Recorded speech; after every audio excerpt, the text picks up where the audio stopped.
돈은 시간이라고 그랬습니다. 갑자기 큰 돈이 하늘에서 뚝 떨어지지 않습니다. 부자는 천천히 되어가는 겁니다. 돈은 곧 시간이고, 시간이라는 말은 돈이 불어날 때까지 내가 기다리고 인내하는 그런 인내심이 절대적으로 필요하다는 얘기가 됩니다.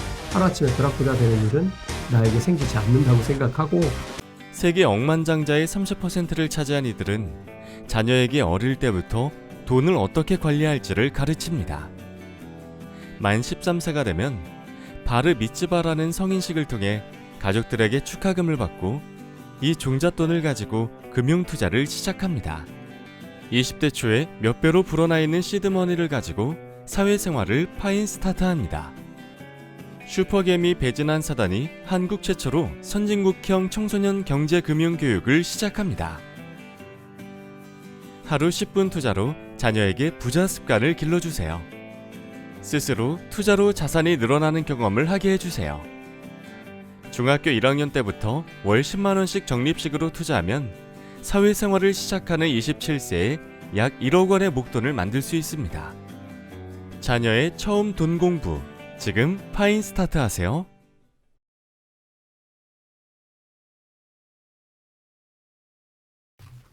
안녕하세요. 레슨몬TV의 훈훈입니다. 오늘은 슈퍼개미 배진환 대표님과 함께 상위 1% 부자의 비밀 그리고 트리플 버블에 대해서 조병학 부사장님과 의견을 나눠보도록 하겠습니다. 조병학 부사장님에 대해서 짧게 소개를 드리면 과거에 현대경제연구원에서 수석연구원으로 장기간 근무하셨고 베스트셀러 돈의 비밀 그리고 트리플 버블의 저자로 활동하시며 유튜브 머니클래스를 운영하고 계십니다. 조병학 부사장님 반갑습니다. 예, 안녕하세요. 네, 오늘은 주식 투자와 관련돼서 특히 해외 주식과 해외 ETF에 관련돼서 포커스를 맞춰서 조병학 대표님의 인사이트를 속 시원하게 한번 공유해 보도록 하겠습니다. 네, 대표님 기대가 많이 됩니다. 고맙습니다. 네. 먼저 1% 부자의 비밀에 대해서 한번 알아보겠습니다. 1% 부자의 비밀, 굉장히 좀 흥미로운 주제인 것 같은데요. 먼저 첫 번째 질문부터 드리겠습니다. 95% 이상의 사람들이 돈이 없다고 하는데 그 네 가지 이유가 무엇일까요? 좀 길게 설명을 드려야 될 것 같습니다. 네. 첫 번째로는 돈이 뭔지 모르기 때문에 돈이 없습니다. 이게 무슨 말이냐면, 우리가 돈을 버는 방법을 한번 자세히 들여다볼 필요가 있습니다. 자영업 하시는 분도 있고, 회사에 다니시는 분들도 있고, 그런데, 회사에 다니시는 분들 기준으로 제가 말씀드리겠습니다. 이분들은 보통 하루에 8시간 일하기로 근로 계약을 하고 회사에 나가게 되죠. 그런데 우리가 출근하는 시간, 퇴근하는 시간, 준비하는 시간 다 합치면 실질적으로 앞뒤에 2시간씩 더 붙어서 12시간 정도를 일하는데 써야 됩니다. 이 시간만큼은 거의 나의 사생활은 없고 회사에서 지시하는 대로 생각하고 생각한다는 게 로봇처럼 생각한다는 건 아니지만 어쨌든 어떤 일을 하든 내가 고객을 만나는 사람이면 고객의 관점에서 생각하고 어떤 사업을 기획하는 사람들은 기획자의 관점에서 일을 해야 되겠죠. 이렇게 내가 아닌 나의 시간을 사간 사람의 관점에서 일을 해야 되죠. 그리고 받는 게 월급, 연봉, 주급, 시급 이런 것들이 되겠죠. 그러니까 거의 들여다보면 내 인생을 돈하고 맞바꾼 거예요. 그렇죠? 우리 오너한테 내 시간을 팔고 그 대가로 돈을 받은 거죠. 그래서 돈은 내 시간이고 조금 더 확장해 보면 내 인생이 되는 겁니다. 이해되시죠? 대신 이제 사장님들은 거꾸로 하죠. 오너들은 남의 시간을 돈을 주고 사서 돈을 법니다. 그러니까 이런 큰 차이가 있다라는 거 하나 이해하셔야 되고요. 두 번째로는 하루에 절반만 일하기 때문에 돈을 못 법니다. 그럼 잠도 안 자고 24시간 일하라는 거냐? 이렇게 생각하실 수도 있는데 그런 의미는 아니고요. 아까 말씀드린 대로 8시간을 일하기 위해서 우리가 12시간을 쓰는 게 보통 사람들의 삶입니다. 근데 그걸로도 충분한 벌이가 되지 못하면 투잡을 해야죠. 야간에 야근을 한다든가 다른 일을 해서 돈을 더 벌어야만 생계가 유지되는 이런 방법들을 쓰기도 하고, 하지만 제가 생각하는 하루에 절반만 일한다는 이유는 이렇게 말씀드리는 건 자본주의 사회에 살면서 자본주의를 활용하지 못하기 때문에 돈을 못 버는 거예요. 자본주의 사회는 모든 것들이 자본을 중심으로 돌아가고 있는데 밤에 잘 때는 그 자본이 일하는 곳으로 돈을 넣어놔서 자동으로 돈 버는 시스템으로 돈을 벌어야 되는데 대부분 자기가 번 돈들을 다 은행에다가 예금으로 넣어둡니다. 이렇게 들어가 있는 돈이 91% 정도 됩니다. 너무 답답하죠, 현실이. 자, 그리고 세 번째로는 자기 능력으로만 일하기 때문입니다. 앞에 두 번째하고 좀 이게 맞닿아 있는데요. 내 능력이 예를 들어서 하루에 10만 원 벌 수 있는 능력이면 한 달 내내 일해도 300만 원 벌면 끝입니다. 이거는 내가 가진 능력 범위를 벗어나서 돈을 벌기 어렵다는 얘기하고 똑같은데요. 자본주의 사회는 나보다 훨씬 더 일 잘하는 사람에게 투자해주고 돈을 맡겨서 그 사람들의 능력으로 돈을 벌 수 있는 방법들이 무수히 존재합니다. 근데 그거를 사람들이 안 하고 있는 거죠. 그러니까 돈 버는 속도가 느릴 수밖에 없어요. 돈이 불어나는 속도도 늦고. 자, 마지막 네 번째로는 부자들이 돈을 버는 방법을 모르기 때문에 그렇습니다. 사회자님은 부자들이 돈 버는 방법을 아시면 어떻게 하시겠어요? 그대로 따라하겠죠. 네. 그러니까 그걸 모르니까 못 따라하는 거예요. 제가 아주 오랫동안 조사한 바로는 10%, 상위 10%의 사람들은 거의 1년에 7%에서 10% 자산을 불립니다. 10%는 10% 자산을 불리고 있죠. 이게 무슨 의미냐면 7%를 불리면 10년에 자기 자산이 2배가 됩니다. 10%를 불리면 7년에 2배가 됩니다. 그런데 10%가 아니고 1%의 사람들을 들여다보면 이 사람들은 12%씩 자산을 증식시킵니다. 12%씩 자산이 불어나면 6년에 2배가 됩니다. 0.1%의 사람들은 15%씩 돈을 법니다. 이 사람들은 거의 5년에 2배씩 자산이 불어납니다. 똑똑한 사람들은 사실은 이보다 더 빠르게 돈을 불리는데 이거는 이제 경제를 잘 이해하고 자기가 돈을 버는 자본이 들어가 있는 곳, 뭐 그게 부동산일 수도 있고 원자재일 수도 있고 뭐 주식일 수도 있고 뭐 여러 가지 있는데 그 분야에 대해서 똑똑하게 잘 알고 공부하는 사람들이에요. 이 사람들은 아주 특출난 사람들은 이보다 더 많이 벌죠. 워런 버핏 같은 사람들을 우리가 뭐 부러워는 하는데 이런 사람들은 아주 똑똑하게 그렇게 돈을 벌고 있습니다. 이 네 가지 이유 때문인데요. 첫 번째는 돈이 무엇인지 모르기 때문에, 두 번째는 하루에 절반만 일하기 때문에, 세 번째로는 자기 능력으로만 일하기 때문에, 네 번째로는 부자가 돈을 버는 방법을 모르기 때문에 돈을 벌지 못합니다. 이 네 가지를 잘 이해하면 돈을 쉽게는 아니지만 빠르게 벌 수 있습니다. 이해를 안 하려고 하는 건가요? 보통 사람들은 제가 제 주변에 이렇게 똑같이 이렇게 뭐 사람들을 만나거나 아니면은 뭐 직원들도 있고 있으면 이렇게 똑같이 따라 하면 되는데 따라 안 하는 사람들이 많더라고요. 그러니까 이게 왜 그러냐면 우리가 지금 자본주의 사회에 살고 있잖아요. 근데 자본주의 사회에 사는 뭐 국민들이죠. 국민들에게 국가가 금기시하는 게 딱 하나 있어요. 그게 뭐냐면 돈에 대한 교육이에요. 자본에 대한 교육을 자본주의 사회에서는 시키지 않습니다. 네. 신기하죠. 왜 이걸 안 시키느냐. 이건 참 놀라운 일인데요. 저도 돈에 대해서 이렇게 하면 돈을 번다. 이렇게 하면 돈을 빨리 불릴 수 있다. 이런 걸 배운 적이 없어요. 배운 적 있으세요? 없었죠. 없죠. 이게 왜 이러냐면 이걸 알면 문제가 좀 심각해집니다. 그러니까 한번 우리 제도 교육을 한번 들여다볼게요. 중학교 2학년, 뭐 3학년, 고등학생쯤 되면 거의 진로들이 이제 투명해지기 시작합니다. 나는 교대 가서 초등학교 선생님 할 거야. 아니야, 나는 공부 조금 더 열심히 해가지고 의사가 되고 싶어. 아니, 나는 법을 좀 전공해가지고 이런 사회에 기여도 하고 거기서 만족스러운 내 삶을 창출할 수 있을 것 같아. 뭐 이런 생각들을 합니다. 그래서 그와 관련된 기초교육들을 학교에서 다 시켜요. 근데 우리가 뭐 경제를 배우면서도 돈은 안 가르쳐 줍니다. 이걸 알면 무슨 일이 벌어지느냐면 가장 똑똑한 애들, 얘네들이 이해를 빨리 하겠죠? 자본주의 시스템이라는 게 이런 거구나. 그러면 우리 아버지가 재산이 한 10억쯤 있는데 내가 그거 반만 받아도 한 2, 3억만 받아도 난 괜히 사회에 나가서 열심히 살 필요가 없네.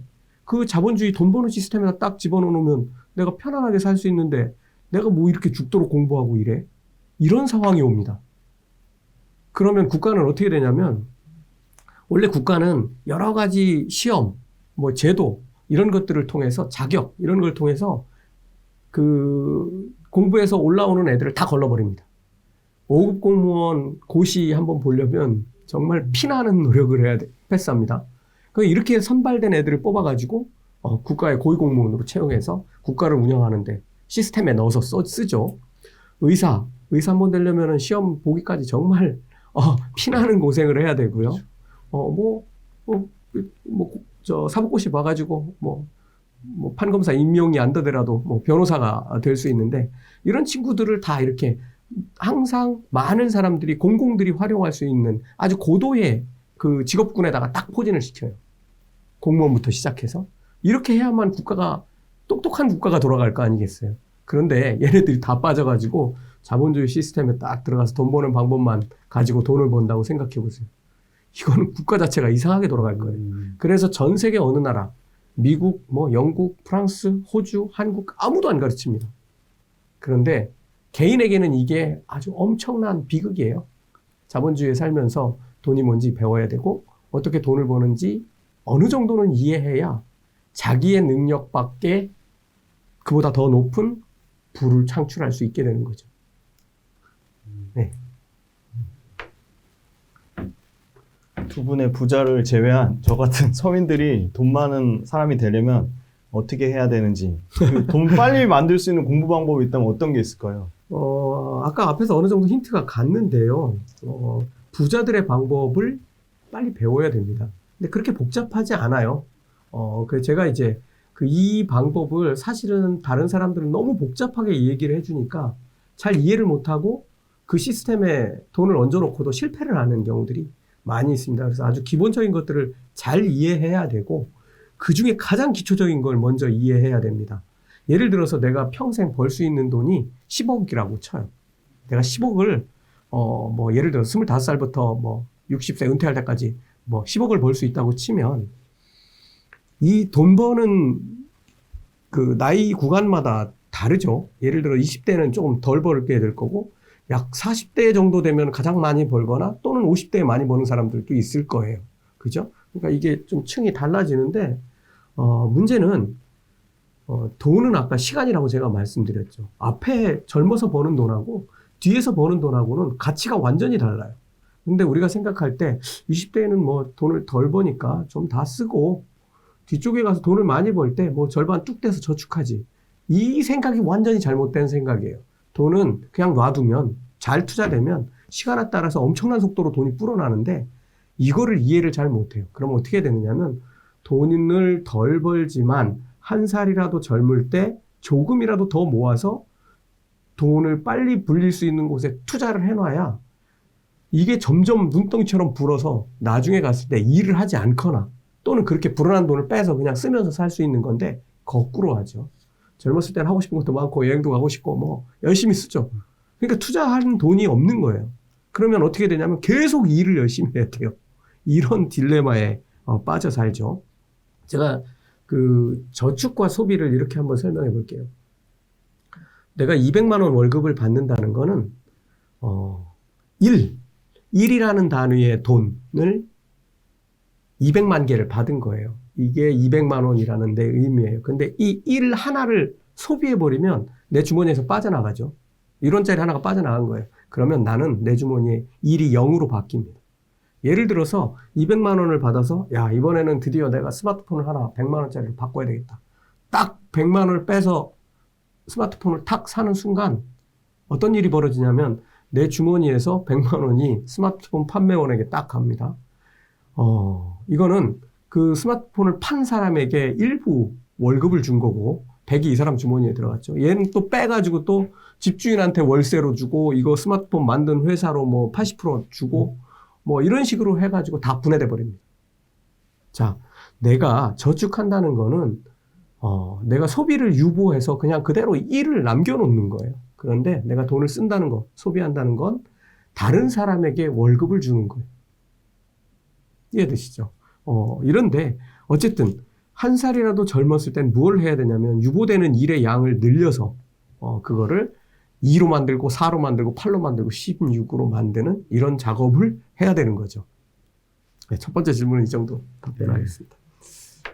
그 돈에 대한 공부가 아니더라도 이 돈을 벌기 위해 반드시 꼭 알아야 될 것들이 있다면 어떤 것들이 있을까요? 지금 제가 앞에서 조금 말씀드렸는데 돈은 뭐 1,000원과 10,000원, 뭐 10만 원, 100만 원 하는 이런 그 돈의 크기도 중요해요. 중요한데 시간에 따른 돈의 크기도 이해를 하고 있어야 돼요. 뭐 예를 들면 5년마다 2배로 돈이 불어날 수 있다면 지금 가지고 있는 돈은 5년 후에 2배가 되는 거예요. 그리고 10년 후에는 4배가 되고 15년 후에는 8배가 되고 20년 후에는 16배가 되는 돈이라는 걸 확실하게 알고 있어야 됩니다. 그래서 돈의 크기도 상대적이지만 시간에 따른 돈의 크기도 상대적이다. 그 다음에 두 번째는 많은 사람들이 하지 못하는 것 중에 하나가 뭐냐면 똑같이 하는 것부터 먼저 말씀드릴게요. 다 똑같이 하는 건 큰 돈을 쓸 때는 똑같이 해요. 아, 이 돈 써야 될까 말아야 될까? 이번에 차를 바꾸어 말어. 스마트폰 사 말어. 냉장고 바꿀까 말까? 이거는 다 똑같이 해요. 근데 주머니 속에 있는 1,000원짜리 보는 순간 가서 빼서 뭐 애들 뭐 용돈 줘버리고 아니 뭐 이런 식으로 돈을 써요. 근데 이거는 잘못된 겁니다. 100만 원은 10,000원짜리가 100개가 모여야 100만 원이 되고 1,000원짜리가 10배 더 모여야 100만 원이 됩니다. 그 생각을 항상 하고 적은 돈이라도 하나 둘 모여야 큰 돈이 된다는 생각을 꼭 해서 적은 돈도 함부로 쓰지 말아야 됩니다. 저축이든 소비든 작은 것부터 소중하게 생각해야 됩니다. 그리고 마지막 세 번째로는 아까 돈은 시간이라고 그랬습니다. 갑자기 큰 돈이 하늘에서 뚝 떨어지지 않습니다. 부자는 천천히 되어가는 겁니다. 그러니까 돈은 곧 시간이고 시간이라는 말은 돈이 불어날 때까지 내가 기다리고 인내하는 그런 인내심이 절대적으로 필요하다는 얘기가 됩니다. 하루아침에 벼락부자 되는 일은 나에게 생기지 않는다고 생각하고 시간에 투자를 하는 게 돈을 빨리 버는 방법입니다. 이 갑자기 드는 궁금한 건데요.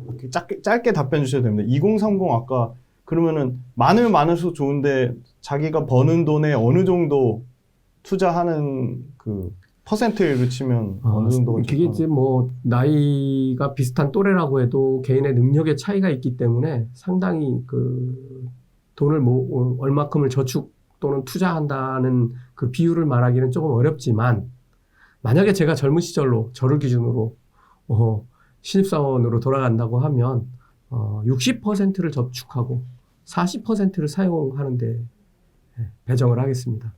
실제로 지금 돌아보면 과거에 이제 저는 뭐 입사하자마자 결혼을 했는데 맞벌이죠. 지금도 맞벌이지만 안 해도 되는데 왜 하고 있는지 저도 잘 모르겠어요. 어쨌든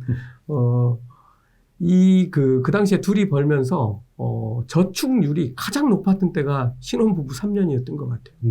그다음부터는 안 됩니다. 애가 생기고 조금 또 뭐 전세금 올려서 이사 갑니다. 전세금 올려서 이사 가면 무슨 일이 벌어지냐면 거의 전 재산을 다 몰아넣어야 돼요. 저도 부모님한테 받은 게 뭐 아주 미미합니다. 정말 아주 미미해요. 둘이 거의 다 벌어서 지금을 일궜는데 어쨌든 모든 재산이 다 집으로 들어갑니다. 그러면 전세금은 투자가 아니잖아요. 그죠? 시간이 지나면 돈의 가치가 계속 빠져요. 그 돈은 안 불어납니다. 이렇게 매몰된 삶을 이제 계속 살게 됐죠.